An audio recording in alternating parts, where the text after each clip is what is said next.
निरंकार Bhaskar YouTube channel में आप सभी का स्वागत है। साथ संगत जी बड़े प्यार से कहना जी धन निरंकार जी। साध संगत जी विचार मनुष्य के जीवन का एक स्वाभाविक हिस्सा है। कोई ना कोई सोच विचार हमेशा ही मन में चलता रहता है। कुछ विचार हमारी इच्छाओं से जुड़े होते हैं, कुछ पुरानी यादों से तो कुछ आने वाले समय से। इनमें से कुछ विचार उपयोगी होते हैं, कुछ अनुपयोगी, कुछ खुशी देने वाले तो कुछ दुखदायक।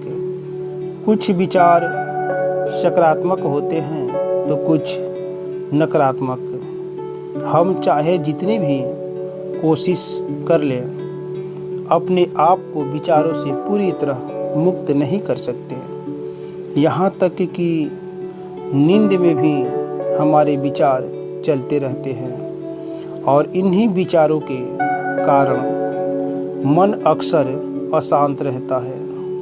मन को शांत रखने के लिए ध्यान, साधना, मेडिटेशन की सलाह दी जाती है, जिसके द्वारा इंसान अपने आप को विचारों से मुक्त कर शांतिपूर्ण अवस्था प्राप्त कर सकता है। इसके अंतर्गत सांसों पर ध्यान केंद्रित करने या सुमिरन करने को कहा जाता है, क्योंकि जब हम अपना ध्यान बाकी विषयों से हटाकर सुमिरन या सांसों पर केंद्रित कर लेते हैं तो विचारों की दुनिया से बाहर आ जाते हैं।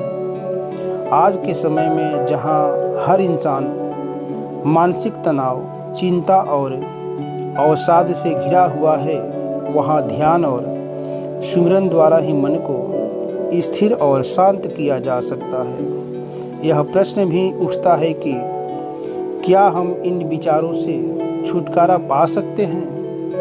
क्या उन्हें दबाया जा सकता है या उनसे लड़ा जा सकता है? महात्मा कहते हैं, न तो विचारों को दबाया जा सकता है और न ही उनसे लड़ा जा सकता है। उन्हें जितना दबाने की कोशिश करेंगे वे उतनी ही तीव्रता से लौटेंगे। हमें विचारों से लड़ना नहीं है, बल्कि उन्हें साक्षी भाव से देखना सीखना है। जिस प्रकार हम कोई फिल्म देखते हैं तो उसमें जो कुछ भी हो रहा होता है, हम उससे अपने आप को नहीं जोड़ते।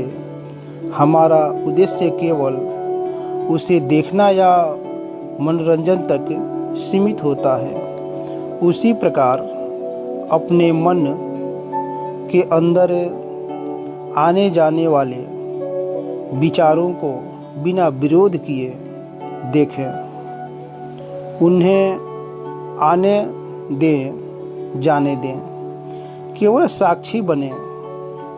अपने आप को विचारों से अलग करें, उनसे ऊपर उठें। जब हम विचारों के साक्षी बन जाते हैं तो वे धीरे धीरे अपनी शक्ति खोने लगते हैं और अंततः क्षीण हो जाते हैं। यह अवस्था हमें स्थिरता, शांति और सुकून की ओर ले जाती है।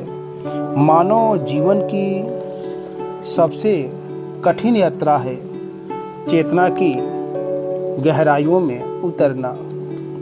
यही वह दिशा है जिस पर ध्यान देना चाहिए।